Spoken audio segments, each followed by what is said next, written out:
name is Tracy Cook, and welcome to the Victim to Victory podcast series. This series gives a voice to those that have overcome challenges in all forms that dare greatly to share their real stories. Amazing humans that have seen hope, risen above those adversities to become victorious, that go on to inspire and support others to do the same.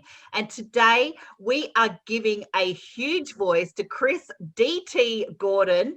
Thank you very much for being a guest today on the Victim to Victory podcast series. It's my pleasure, Tracy. Thank you for the opportunity. I greatly appreciate it.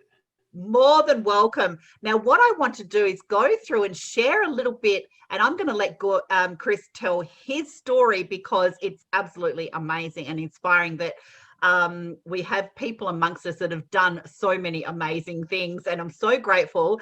So he is a husband, a father of three, an online middle school special education teacher. He is a professional speaker, a runner, a taekwondo, and I think black belt as well student, a pop culture geek. I love that.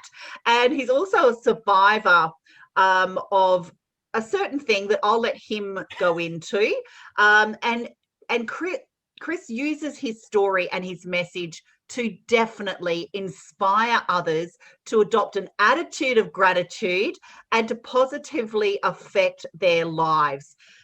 It's an amazing story. It's an amazing journey that you've been on, and you're a man of many hats, Chris. Please take us through your journey. Where does it begin? Certainly, Tracy. Well, it begins 5 years ago in March, specifically March 18th, 2015. I was helping my wife, Becky, take our three young kids to school and daycare. I teach from home, as you said, online. So I was helping her load the kids into the van. I was flying my young son, Seth, back and forth from the house to the garage as he was being a little pokey. And as I was flying him back and forth, I veered too far to the right and scraped the back of my right hand on my garage wall. Now, I've had scratches before. I'm a guy, formerly a boy. So I'm used to blood on my body. So I didn't think too much of it. I put him in the car seat. I kissed everyone goodbye. And as they drove off, I went back into the house, washed my little wound, and started my day as an online teacher.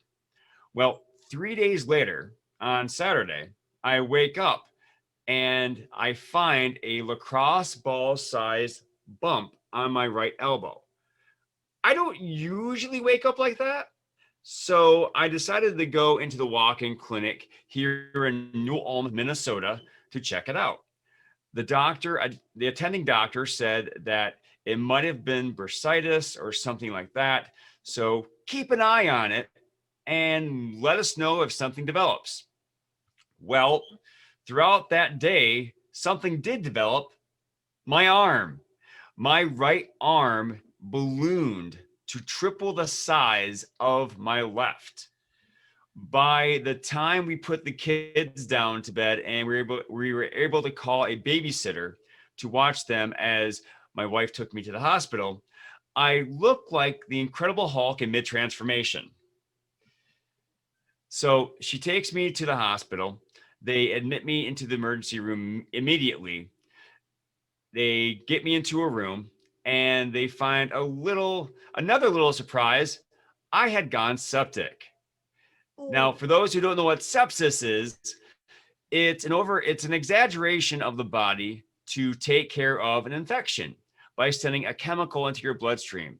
However, a silly side effect of sepsis is it can kill you. So that was another wrinkle in the problem. They kept me overnight, and in the morning, the attending doctor at that time came up to my gurney and said, "Mr. Gordon, this is beyond us. We can do nothing more for you here. So where do you want to go?" Well, I only live 2 hours from the Mayo Clinic. So I said Mayo. And not only because it's the Mayo Clinic, but because my in-laws live in Rochester. And in fact, at the time, my father-in-law was a chaplain at the hospital. So they get me loaded up. I call my wife. She gets the kids loaded up along with the dog, and just a few days worth of clothing and necessities, because surely this would only take a couple of days to clear up, right? Well, that's I what you would noticed that, think. That's what you would think at that yeah, point. You'd think, oh, yeah, there must be something they can do for me there. A couple of wound dressings or a few antibiotics or something. Yeah, I can see yeah, how that you're not thinking, anything further. So please go on. certainly. So they fly me to Rochester in a hard light plane. They usually send me in a helicopter. Would send me in a helicopter, but there was an impending snowstorm because Minnesota. So I arrive in the hospital at the same time as my wife and my father-in-law. That's how awesome my wife is. She basically basically paced the plane all the way to Rochester, which is 100 miles away, or 160 kilometers. So they get me admitted, and the doctors quickly diagnose me with necrotizing fasciitis. If you don't know Latin, that's flesh-eating bacteria. Just in time for Halloween, right? So they get me prepped for my first surgery, and the surgeon sits me down. Well, he sits down. I'm already in a wheelchair, and he starts telling me what's going to happen.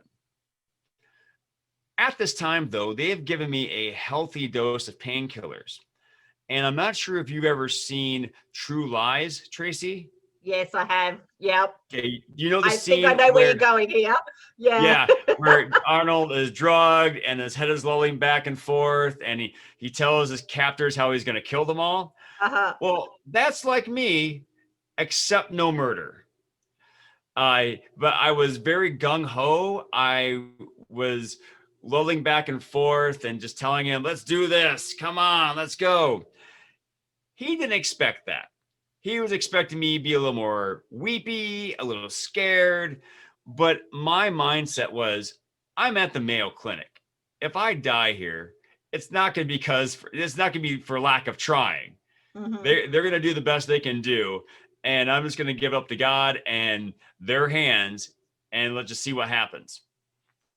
And so they basically put me under for 5 days, and I endured a number of surgeries. The first surgery was to clear out the infected skin, and the infected skin started at the back of my right hand, went all the way through my arm, up into my shoulder to the base of my neck, down into my chest, and here I can show you here, and down my chest and up into the middle of my back. Basically, if you're familiar with the character Deadpool, I look like a discount Deadpool. Wow, And Chris. Oh my God. I'm sorry. it's okay. I spoiler alert, I lived. Yeah. And so, but that wasn't the end of it. During the second surgery, again, I was out at this point still. The doctors tell my wife that the infection had gone so far into my arm, into my right arm, that they were going to amputate. It was not a question. So they take me into the surgery expecting to lob off my right arm. But the occupational therapist who was in attendance at that surgery saw that I still had hand function. So what they did was they extracted what would it be? A 40 centimeter by 10 centimeter flap of skin from my left thigh and placed it on my right hand. And since it's my thigh on my hand, I call this my thand. So there's a copyright pending on that. Thand, yes. Copyright on that. Yeah. And if you look closely, you can see that I still have leg hairs on my arm, and they definitely don't match the hairs on my left forearm. So it's kind of funny. And I have many fewer freckles on my right hand. I shouldn't laugh, but I like the thang thing. Yes. Yeah. So they go through a number of different number of other surgeries to harvest skin grafts from my back and my thighs, and then they place them on my infected areas where they had to remove the infected skin. And basically, it's again, it goes all the way through my chest, and they had to take off a nipple, so every time I take off my shirt, it looks like I'm winking. But I guess it gives me a little more personality. I like So, how you still kept your humor amongst all of this as well. That must have kept you going. well, it beats the alternative, because I really don't think I could pull off being morose and weepy that long. So I figured, you know what? I'm just gonna laugh at it. I mean, Hmm. what's someone gonna do? Get mad at me for it? Yeah, So great mindset. yes, thank you. And so again, I was out for 5 days, and then I woke up and immediately thought that I was at the bottom of a water slide that was pummeling me with green liquid. As it turns out, Mayo Clinic does not have any water slides in their facilities. I woke up throwing up CT fluid that they use for scans, and I was still under the influence of all the drugs that I thought I was at the bottom of the water slide, which set me in a very foul mood at the time. So much so that my brother, who flew in from Michigan, which is the state that's shaped like a mitten, he walked into the room, saw me yelling and screaming, and almost flew back to Michigan. But thankfully, he did not. So, Wow, what a journey so far. I mean, your wife Becky and the kids must have been freaking out at this point as well. They must have been really concerned. the kids were rather young. It's Josh, my oldest, it was 6 at the time, and the twins, Seth and Anna, they were 2 when I entered the hospital.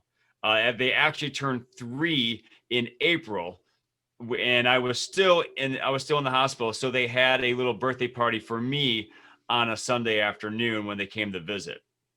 But it was very rough for them. My brother, uh, well, Becky called my brother and told him what was going on. And as she was talking with him, she said, "Well, it's something called necrotizing fasciitis." And as she's talking with him, he looks it up, takes a second, and says, "All right, I'm flying out." And so he put the phone down, told his Becky. We Gordon boys are rather simple. We both married Becky just to keep things straight. And he flies out to be with my wife and family. So I owe him a lot to this day still. But anyway, so he's there with us, and it was very scary that they tell me at that time when I was out. I was at one point at a 30% chance of survival. Wow. That's how bad it was, the the infection had attacked my body so fiercely that it was that close. In Oh, fact, the doctors had told Becky that there was a patient who had NF the week before I was admitted. He lost his arm and still died. wow. So it is no joke. It's not a joke. No, not at all. And I'm guessing even though you had those down times and those doubtful thoughts and things like that, I mean, the help of your brother obviously has pulled you through as well, and allowed your family a little bit of wiggle room as well. But I mean, those thoughts of what if how often did they enter your headspace, or were you going there, or were you just kind of not going there, or were you too heavily medicated? Where were you thinking, well, this could be my time? Where were you sitting mentally with that?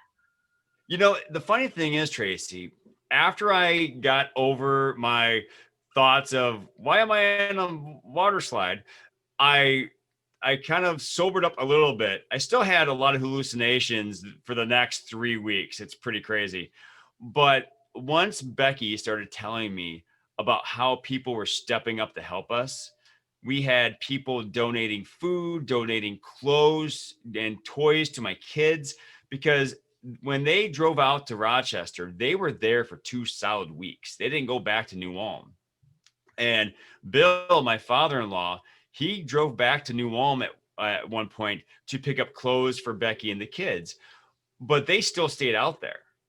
And so we had all our friends pulling together, helping out by watching the house, by donating money to a GoFundMe account that one of Becky's friends from high school had set up. And once she told me that everyone was stepping up to help us in that way, I immediately decided I have to do my best to recover, because and I have to be positive about it. I have to be grateful, and even though I may have a bad day, I am not going to let this reflect poorly, because I viewed any sign of anger or disappointment or any kind of disrespect towards those people who are stepping up to help us as a slap in the face. And so immediately I adopted what I call the attitude of gratitude, because it would be a poor show for me to tell those people in action, well, that's fine, you helped us out, but I don't care, I'm going to throw a fit. I immediately said, you know what? They stepped up to help us. The best I can do is the best I can do. And that's what I 100%. decided to do. 100%. And amazings are just so human. They are amazing sometimes, in times of need. And as we're seeing as a result of 2020, I still believe, and many have challenged me on this, but I still believe there's more good people in the world than bad. And so many people we've seen, especially with media, with the GoFundMes and things like that, and even just being able to donate toys to your kids. There are some amazing humans. And I bet you they weren't all family and friends. I bet you a few of them were strangers as well, which were they? Yes. Many strangers had donated to that account and donated toys to my kids. Even though I'm an online teacher and I have colleagues all over the state of Minnesota, many of them actually live in the Rochester area, and they came over to play with my kids. They'd never met them, but they came over to play with the kids, give them toys. And so I am eternally grateful to those people who stepped in and helped out while I was in my situation. That's inspiring within itself, and you laying there knowing that you've got an army of family, friends and strangers behind you, putting all that positivity out into the universe to see you through. That could only do good. Please continue with your story. Where did that take you next? Well, once I had adopted this attitude of gratitude, I decided, I need to do my best to recover. So I'm usually not a good patient. You can ask my wife. Anytime I get hurt running, I immediately want to get out there as soon as I can. Well, I end up hurting myself even more. So I'm a very poor patient usually, but I put it upon myself to listen to the doctors as much as I could. If I needed to rest, I rested. As soon as I had a huge cast on my arm, not only to help compress the skin grafts so they stuck, but also they needed to protect the thand, because as this was an attachment to my arm, essentially, they had to make sure that blood was pumping in there and that it adhered to the rest of my arm. So it was a very heavy contraption. As soon as it was removed, they gave me a pulley system that attached to my wall, to my bathroom door, and I started working out.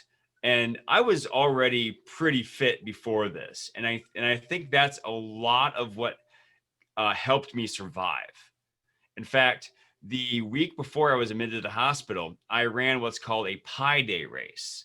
Um, in America, we put our month first and our day second. So, March is 3. So 3/14 is Pi Day. Yeah. And there's a local race that was held that was 3 and 14 hundredths of miles long, just longer, a little bit longer than a 5K. Well, I had run that in 19 minutes, 29 seconds. So a pretty good click. It's low 6-minute mile average. And to go from running that to being bedridden for 3 weeks, there was a little bit of me that was disappointed, but then I just said, you know what? I can either be upset that I can walk 10 feet, or I can use this as a building block and just say, you know what? I'm going to start again.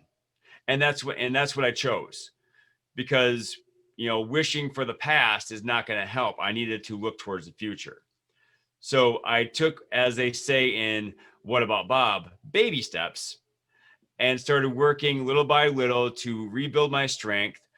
I discovered that there is such a thing as too many protein shakes, because they wanted me to down those to increase my strength. But man, after a while, and not eating a lot for a couple of weeks shrinks your stomach.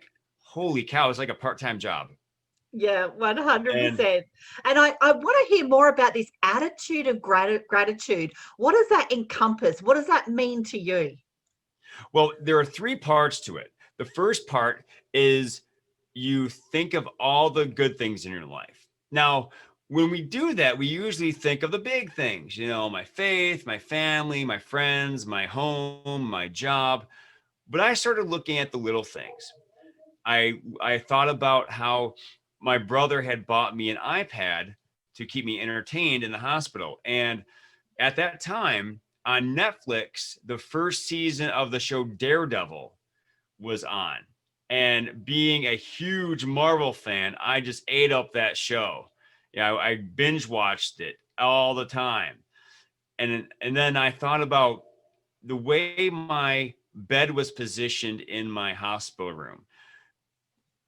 When the sun shone at noon, it wasn't blinding me it wasn't shining right in my face. And I know that sounds really weird, but when you're bedridden for 3 weeks and you can't really control anything outside your reach, the fact that the sun isn't shining in your face is something actually to be thankful for.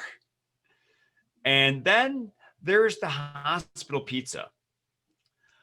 I don't know what your opinion of hospital food is, Tracy, but the hospital pizza there was phenomenal. Maybe it was because I hadn't had pizza in a while, but man, was it good. And the first time I had it, I could only have a bite because, again, my stomach had shrunk and it was just so filling. But once I could finish a whole one off, it was heaven. It was awesome. And it's so And good just so, to stop and take gratitude in just the little things, isn't it? yes. And when I did that, I realized that there is so much positivity around. It's easy to pick out the things that are, mistakes, or the things that aren't just the way we want them. But if you look at the things that even bring a smile to your face, it makes the world a lot more positive, and it makes you able to take everything else with a little more in stride. It makes everything a little more bearable. And so that's the first step. And then the second step is appreciating or acknowledging the appreciated. Letting people know why you are thankful for them. And of course, our family and our friends, we're very quick to thank them. We're very quick to let them know why we love them, why we appreciate them.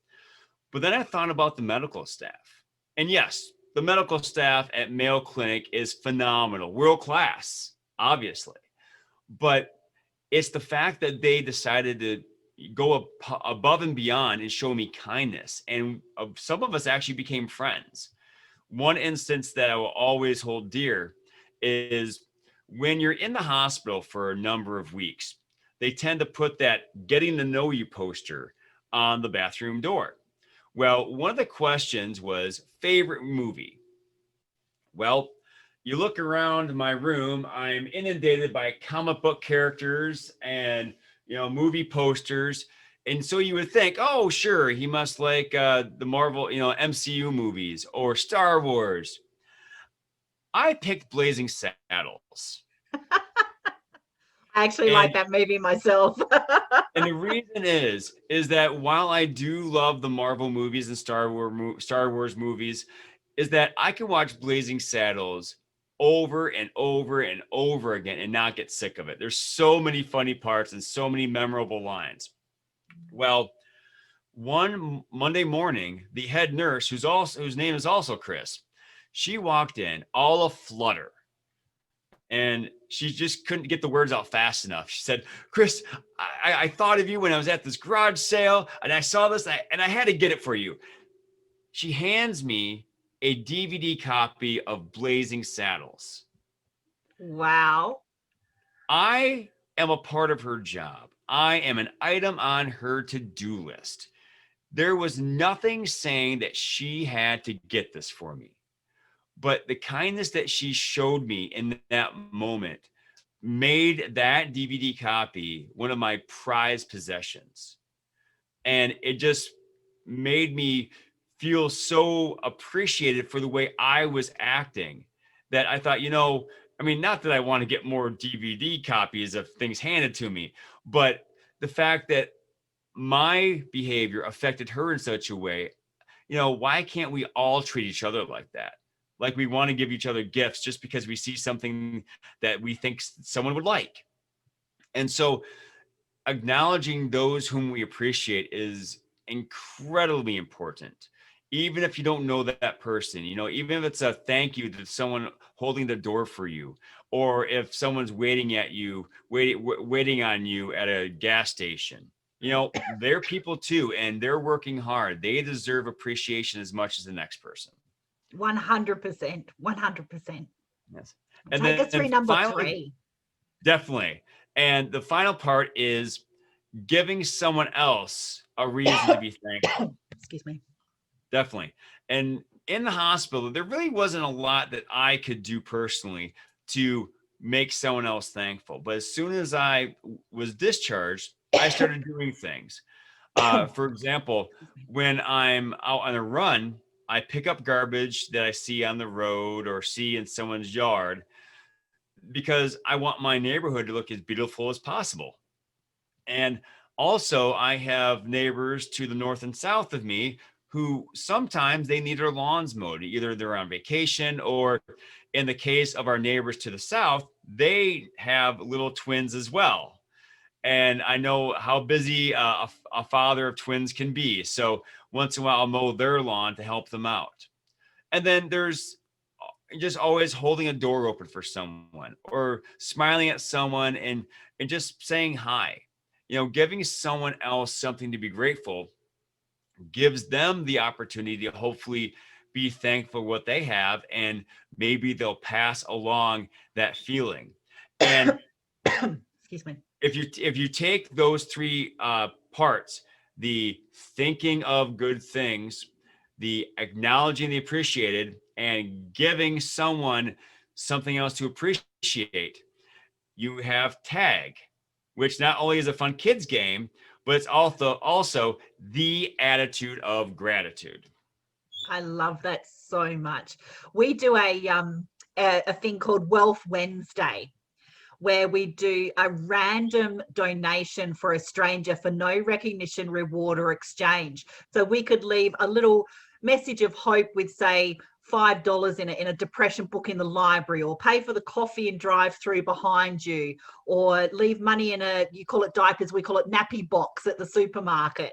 So every Wealth Wednesday, we do that as a community.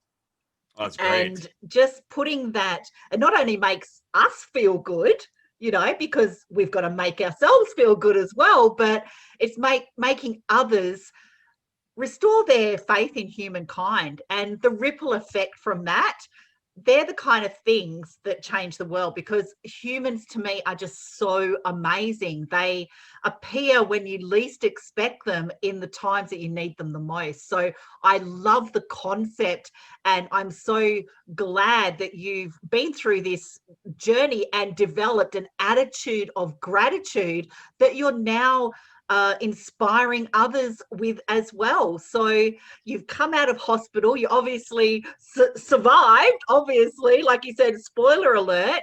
Where does that bring you to now? What are you doing now?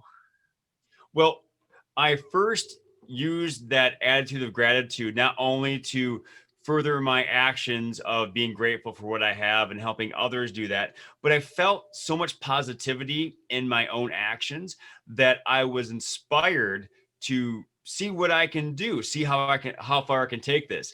During one of my first post discharge visits with my surgeon, I asked him, well, what are my limitations? What can't I do?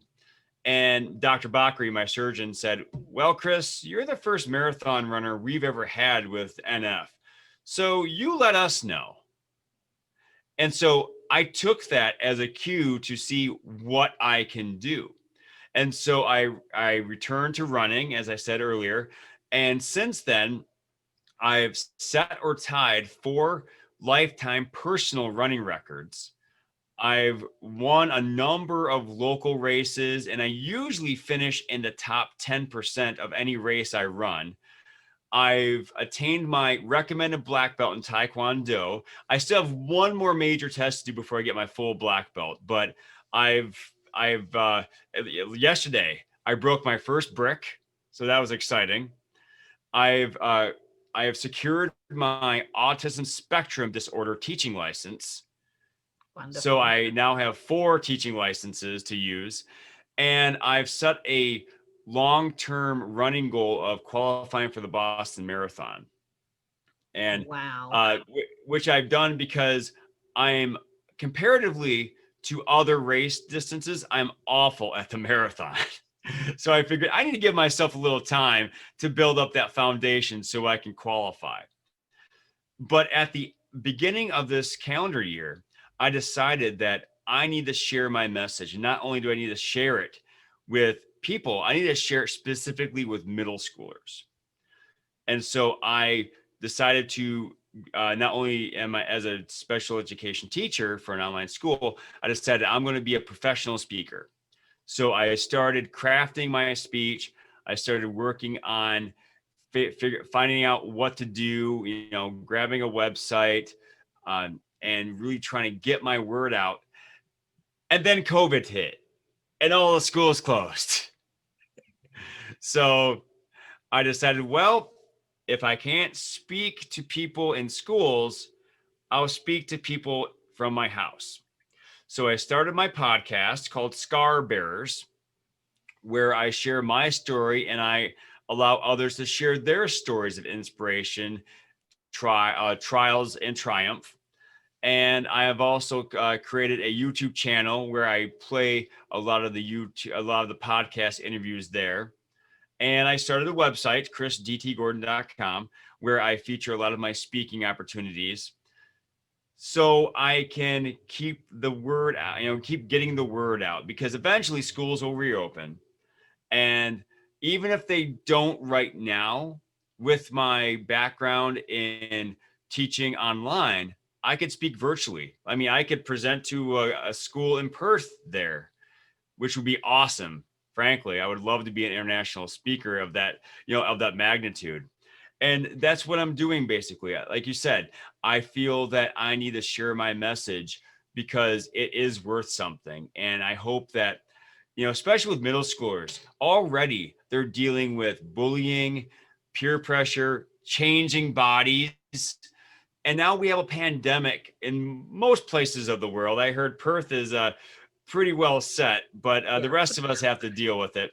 So I want to have those young people, those young leaders, know that they have a tool within themselves to help them work through those those troublesome areas and emerge as the leaders that we need them to be.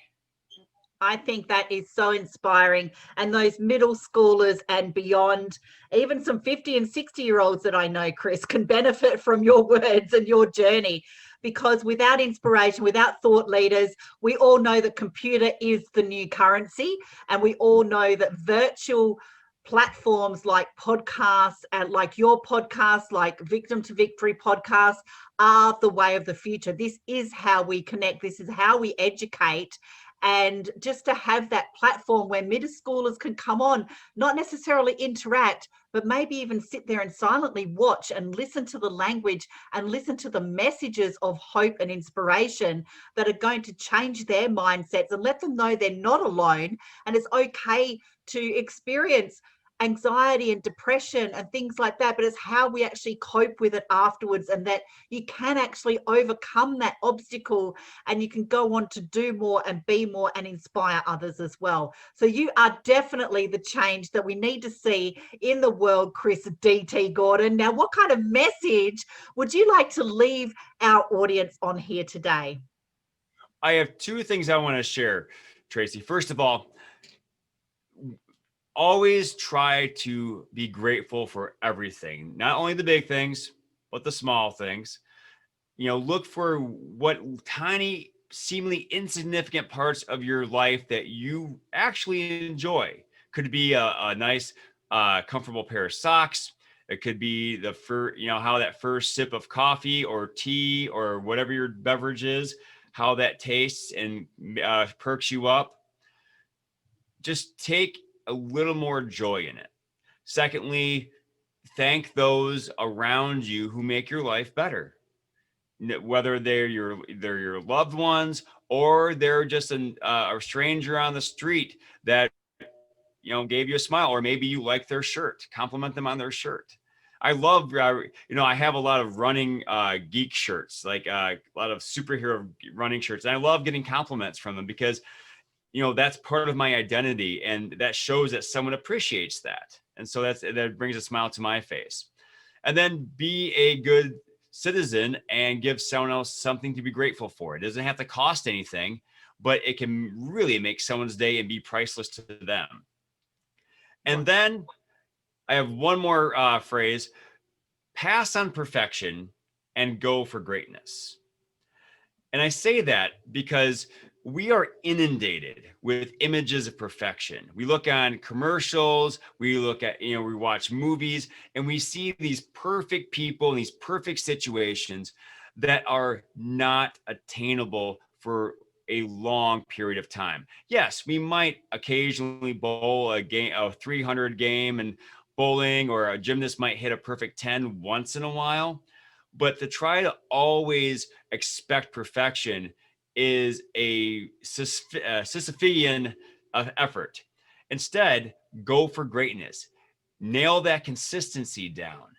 And who knows, you might be perfect occasionally, but you'll always be great. I love that.